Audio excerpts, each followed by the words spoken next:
Thank you, everybody, for being here today. It's a huge honor to be back at NFT Paris. This is my third year in a row to speak, and it's really special to fly all the way out here to talk about the things that I'm excited about and the things that I think a lot of people in the Web3 space can be excited about as well. My name's Erick. I'm also known as Snowfro. I'm Art on Blockchain on Twitter. I founded Artblocks, and I'm also the founder and CEO of a company called Generative Goods. It's a subsidiary company to Artblocks. Also created a little NFT project called the Chromie Squiggle, and a few others along the way. In the last two times that I've spoken at NFT Paris, the first time I spoke a couple years ago, I spoke simply on the concept of 1 of 1 of X, which is the idea of kind of behind Artblocks, the generative algorithm being able to produce a seemingly infinite number of outputs that are all part of the same family or group. Within that same family, and just talk about what that means for physical production and see an opportunity behind putting this kind of stuff into the physical space. And then last year, I actually followed that up with some examples of what we're doing, for example, with Generative Goods and some other examples across the ecosystem where people are starting to make things, not just talk about the physical digital connection, but also start to make things. And in that presentation, I talked about these 4 macro trends that I believe are driving mass adoption, starting with the digitization of information and culture. We are spending an increasing amount of time in front of computers, and we increasingly value our digital possessions. We have the ability to prove ownership of something digital for the first time in history, and I just want to touch on that, and that is the theme of this presentation. My goal today is to explain how we can give people, everyday consumers, not just like this echo chamber that we're in, the feeling of owning something digital, because it's magical and special, and maybe you don't have to like download a MetaMask wallet and get a seed phrase to have that experience.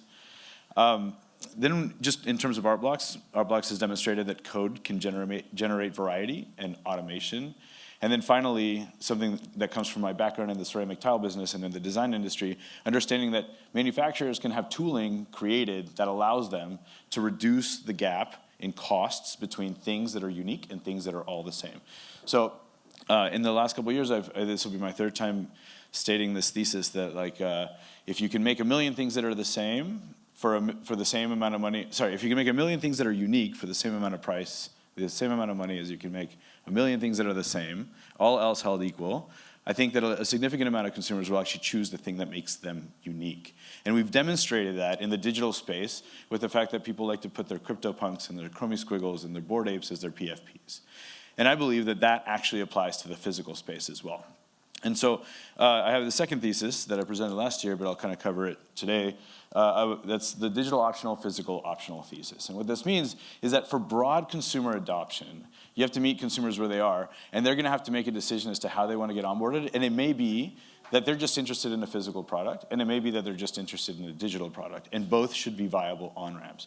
And what I mean by that is if somebody sees a hat, and it's a really cool hat, and they just need a hat because they need to cover themselves from the sun, they may want to buy that hat, and even if it comes with like a little digital asset associated with it, they can throw that digital asset away because all they wanted was a hat, a unique, good-looking hat. And similarly, someone that just needs a PFP can buy a digital asset, and even though you could redeem it for something physical, there may be no need to do that for them because all they want is the digital asset and collect it in their MetaMask wallet.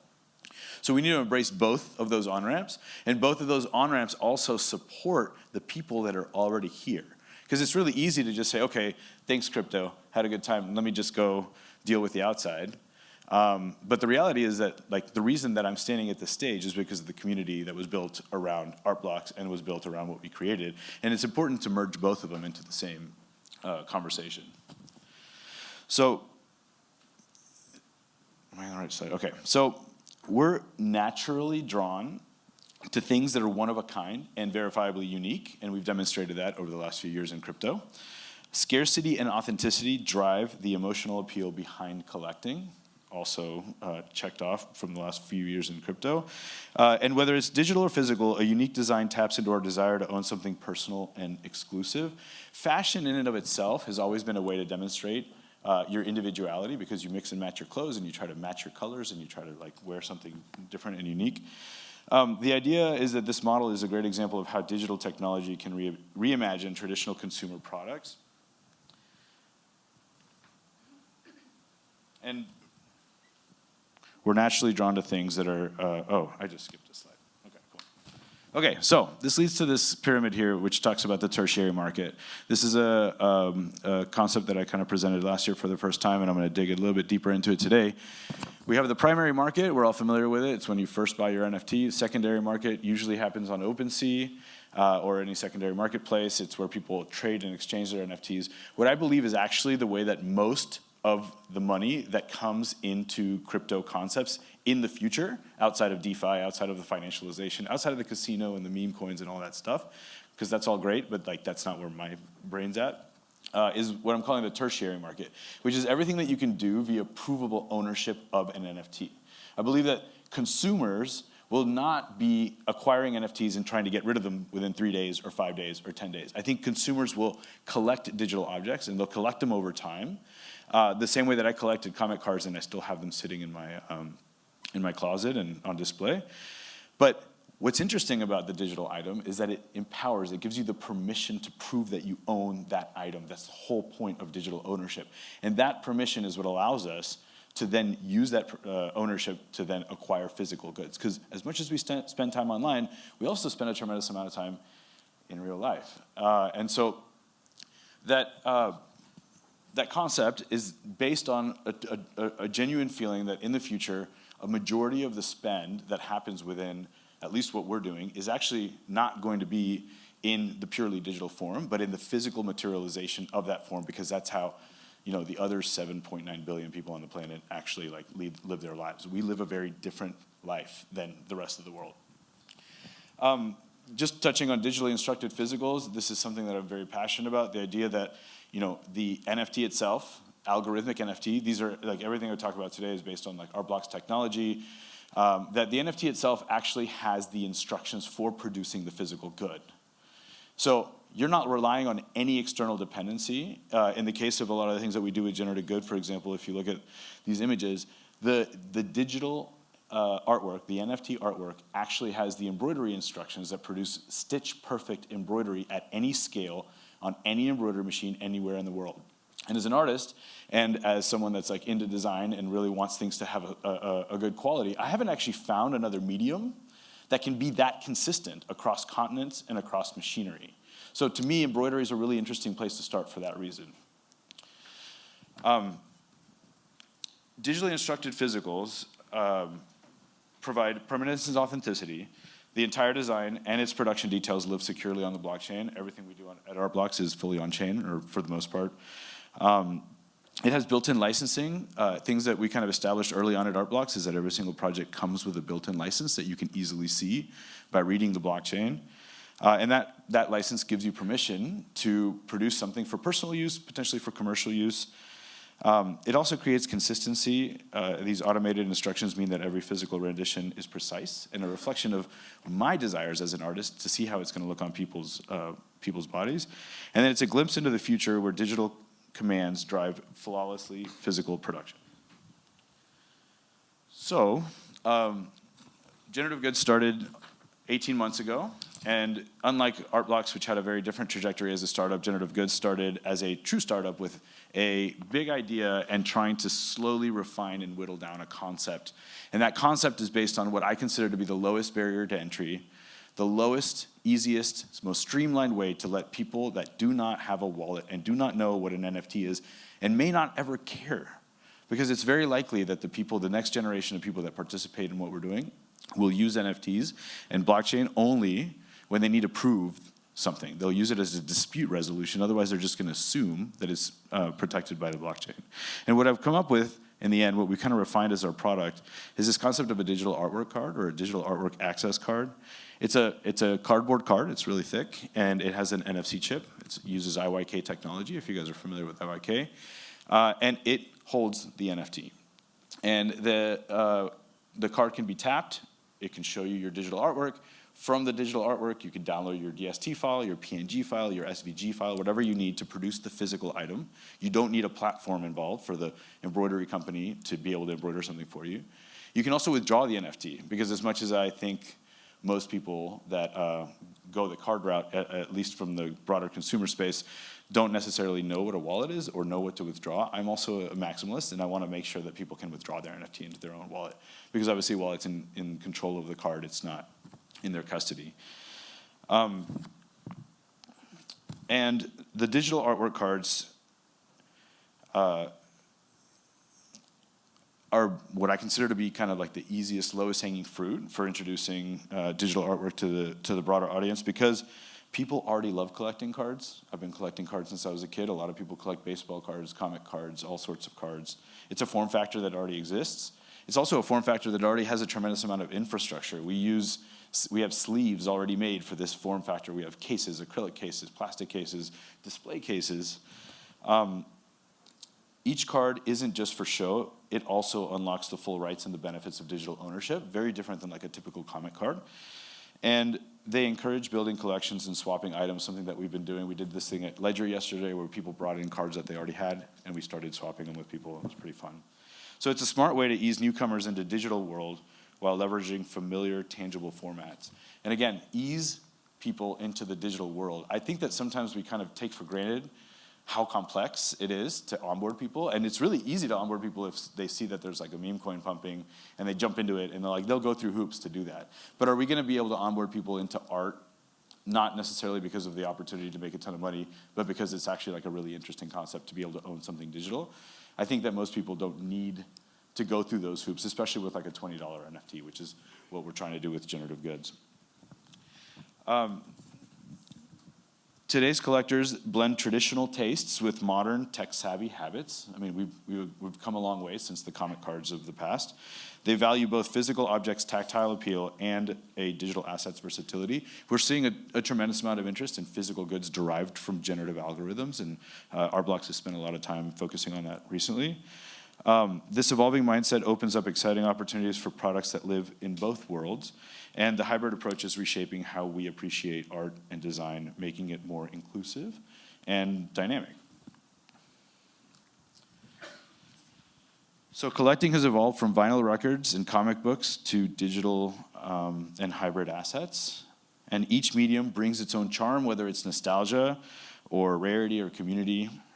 The journey now is about blending tangible experiences with digital innovation. We've already kind of figured out the digital side. We've already kind of spent the last 4 years understanding NFTs. We're all experts about NFTs and digital ownership, but now we have to blend it together with what a tangible experience is. And the evolution illustrates a natural progression towards a more creative and personalized form of collecting.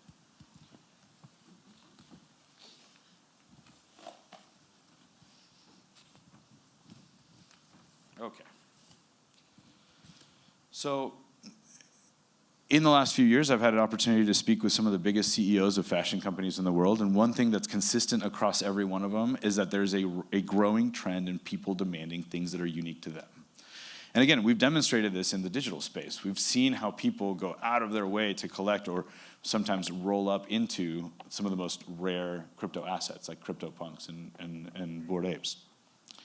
And it's important for me, in that case, that we create products that speak to the digital side that we come from, but also speak to that desire for humans to have something that's unique to them. And it's also important that we all understand, and I think we can all, I mean, anybody that's part of any crypto community can understand that the digital asset, the NFT, does not end at the mint. Unlike traditional businesses where I can go and I can buy a shirt, and unless my shirt has a tear in it, or it's faded or it's the wrong color, like I'm not gonna go back to the company and be like, what else are you gonna do for me? In crypto, when you buy something, it's the beginning of the relationship with that organization. And I think there was a period where there was plausible deniability that you did not know that releasing an NFT into a community was gonna require you to be a part of that and to sustain it over a long period of time. And so this is like the birth of the utility, right? And companies just trying to figure out how to continuously keep their community motivated by giving them more stuff and giving them more stuff and giving them more stuff. It's hard to do, but it is actually kind of the social contract that we find ourselves in within the crypto space. I mean, there was a time where, you know, I have regretted multiple times the last 4 years because it's pretty intense sometimes and things get out of control. But the reality is that this is actually what the paradigm is for the future. This is what consumers, we as this group, may be representative of what the consumer of the future expects from any brand, not just a Web3 brand. So it's important to be thinking about what happens after you buy the NFT. And while, generative goods NFTs don't have utility in that they're going to give you airdrops every week, they do have this functional utility of being able to produce things in perpetuity after that they're created. And we have a company that's built on this mindset of collectability and trying to create sets and trying to create a community of collectors that can reward people for collecting full sets and can reward people for participating in certain ways. So a couple of projects that we've worked on over the last couple of years since I last spoke here, or over the last year since I last spoke here. Far West is a project that's based on postcards, watercolor postcards that I make when I need to relax and spend time with my children. I've made a couple hundred of them, and working with Generative Goods, we created an algorithm that generates a very simple desert West Texas landscape. I'm from Texas. I have roots in Marfa. We go to Marfa, Texas every year with big Art Blocks weekend. If anybody's ever been, it's a really special experience. I encourage everybody to go. We just announced the dates yesterday. It's October 16th through 19th. This project is a demonstration of trying to appeal to a specific nostalgia and almost create a souvenir for having visited a place that gives you joy and gives you happiness. And Marfa, Texas is that for many people in the Art Blocks ecosystem. And I often, sorry guys. I often talk about the embroidery technology that we've developed is revolutionary, but embroidery is not something that people get super excited about as being a revolutionary subject. But embroidery hasn't changed in 50 years. It's a punch card standard that we're using binary code to create and tell a needle when to go up and when to go down. However, in the desire to be able to create a million things that are unique for the same time and money as a million things that are the same, we've developed a process that works with embroidery to be able to do that. And so when we have, for example, you see all these images on the bottom, for us to be able to produce a hat with each of those images, all unique, it doesn't take us any additional steps or any additional time to do that. And if you are familiar with embroidery, you might understand that normally you have to download a PNG, send it to a digitizer, which is either software that does a mediocre job, or you pay someone $75 to $100 to do a good job of digitizing a single output. The Far West algorithm actually has the ability to crop and scale and create panoramics of your specific embroidery, and because the embroidery is generated at the algorithmic level, you immediately download the DST file, feed it to the machine, and you have a stitch-perfect output.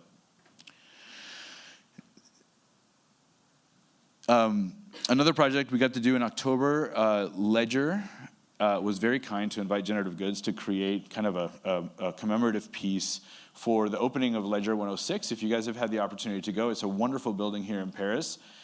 If you ever get a chance to go to the rooftop, it may be the best rooftop in Paris, and I know people have strong feelings about what the best rooftops in Paris are, so yeah. But they brought Generative Goods on to let us create something for them that gave their clients or their visitors or their community something to remember the event by, and also continuously remember the event by. So they have a vending machine in the building, in the lobby of the building, and you can go up and you can buy these Ledger Paris cards.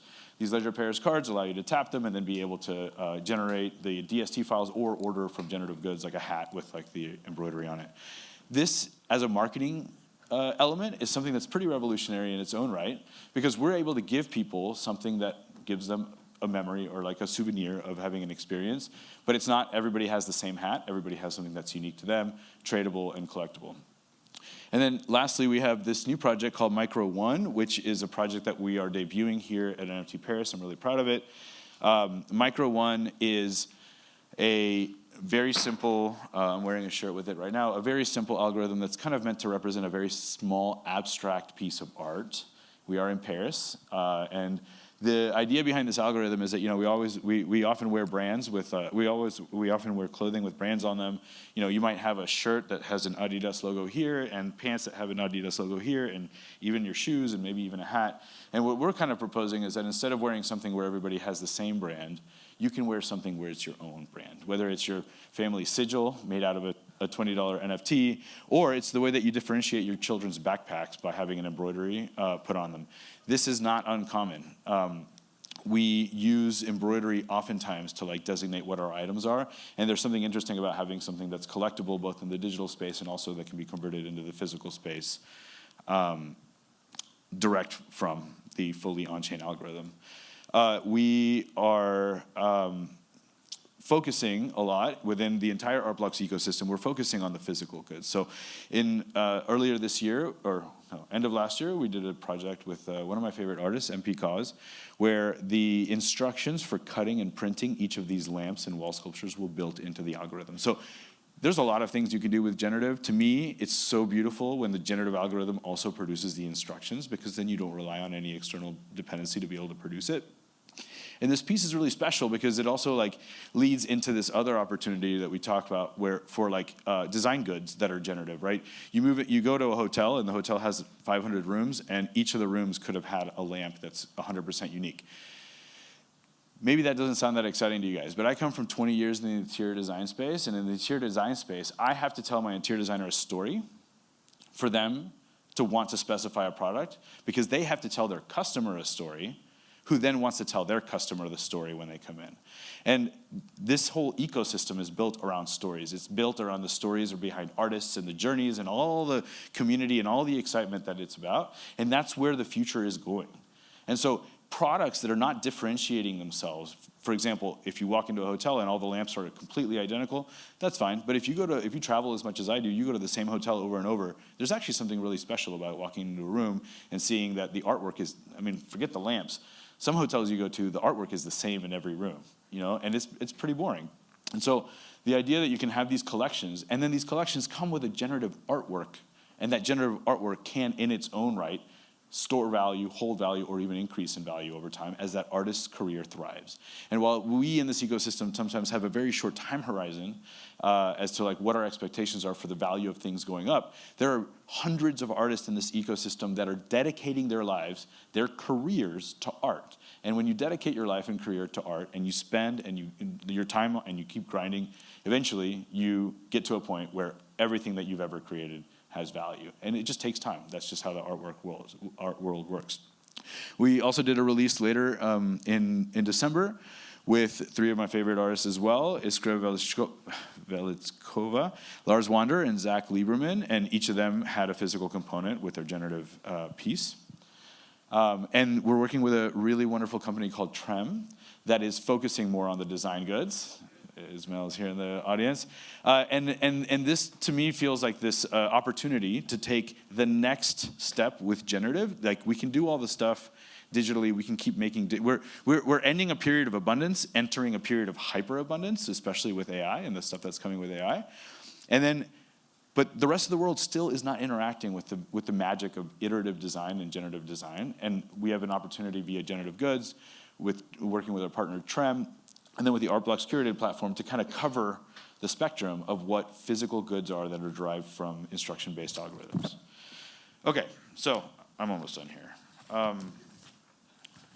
Key takeaways. Digital and physical worlds can be blended seamlessly, offering a new realm of customizable, unique products. Ownership now spans both realms. Your digital asset can enrich your life as a tangible object and vice versa. Generative processes empower mass personalization without sacrificing the magic of uniqueness. And the evolution of collecting points towards continuous engagement, where every purchase is only the beginning of a deeper creative journey. So the fusion of art, technology, and everyday products points to a promising future of modern consumer experiences. That was just a bunch of words to say I do truly believe that the future of design, of craft, is going to be based on the automation that's given to us by the generative systems, whether it's like handcrafted generative algorithms, like what we focus on at Art Blocks, or even just AI-created generative systems. So thank you. I encourage everybody to embrace the blend of innovation, of innovative tech and tangible experiences. I really think this is the future, and this is kind of where we're heading. It's the next step after we break out of our digital echo chamber, and it's shaping the future of how we own and interact with art. If you have questions, or if you have a desire to learn more, we have a booth here, A12, where we have a bunch of our micro cards on display and a bunch of hats and a bunch of information and excitement around this stuff. So come visit our booth and enjoy the rest of NFT Paris. And thank you guys for letting me speak to you today.